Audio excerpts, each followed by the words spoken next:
Know what your market is. If you're always above or out of range of your market, you're never going to pick up with work. If you're steadily below market rates, you're going to load yourself up with work, and you may not be feasible. You may actually bid yourself out of work. You may put yourself in a hole that you can't climb out of.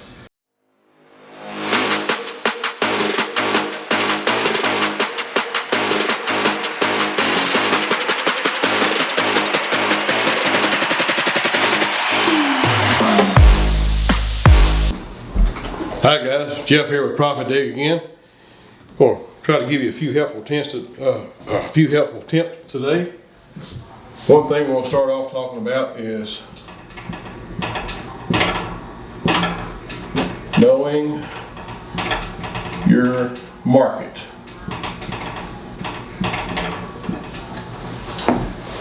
What I mean by knowing your market is, if you're in the construction industry, you have a certain market that you have to compete with. You have other contractors you're competing with.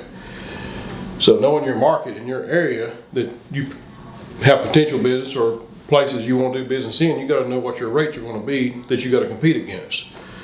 So through ProfitDig, we offer a service to where you can bid your projects legitimately, with your actual material costs, your actual labor rates, your actual equipment rates, so on and so forth. But we also offer the ability to where, if you know what your market is in a per bid item basis, like just say you're moving dirt, and it's going to cost X amount of dollars to move a cubic yard of dirt on this particular size job, based off of other bids that have been won or lost by you or won or lost by someone else. So as you enter your data into ProfitDig, and you notice that your cubic yard price seems to be relatively low or relatively high, at that point you got to figure out where the mishap is. Are you being too aggressive, not aggressive enough? Material prices are material prices. So when you enter your material prices, they're going to be kind of irrelevant as long as you're using today's material price quotes. Material prices fluctuate. They go up. Maybe that's your difference. Maybe your materials went up. Maybe your materials went down. Maybe that's where your difference is. But where your market is, you got to compete in.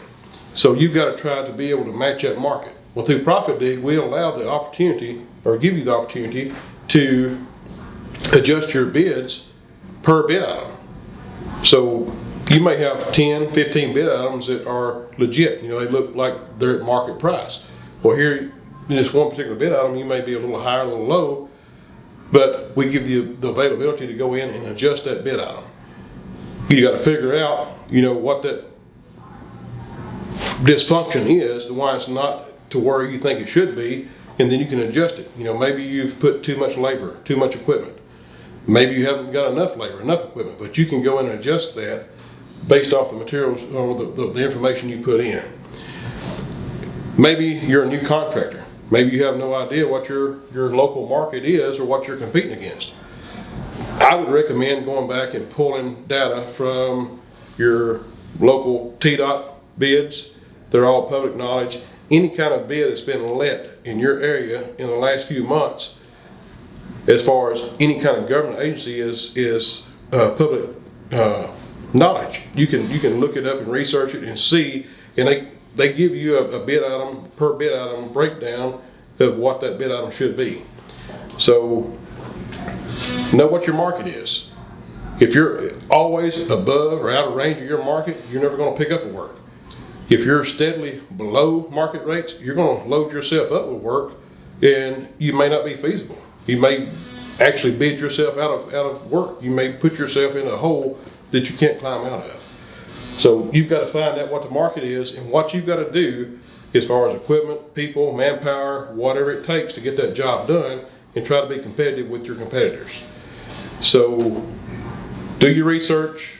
If you're a new construction company, maybe a year or less in business, know what you're up against. Do your research, find out what your market is, and then see if you can play inside your market. If you can't, then you've got to figure out some way to either scale down and do more smaller jobs until you can get to the point to where you can do this. Rental equipment, if that's all you got to work with, it's going to be hard to compete on larger jobs when you're having to rent every piece of equipment you have. When you own your equipment, or a big portion of your equipment, that gives you some flexibility to control your equipment cost. It gives you some room to be able to fluctuate and be more competitive in today's market. So guys, I don't know if I was able to help you or not. I hope so. And like we always say, you know, you've got our email address. You can email us, ask us any kind of question you want to ask. We'll try to answer the best we can. And like us on Facebook. Follow us on our YouTube page. Guys, any way we can help you, we're here, you know, to sell a product, but we're also here to help you to be the best construction company you can possibly be. Until next time, thank you.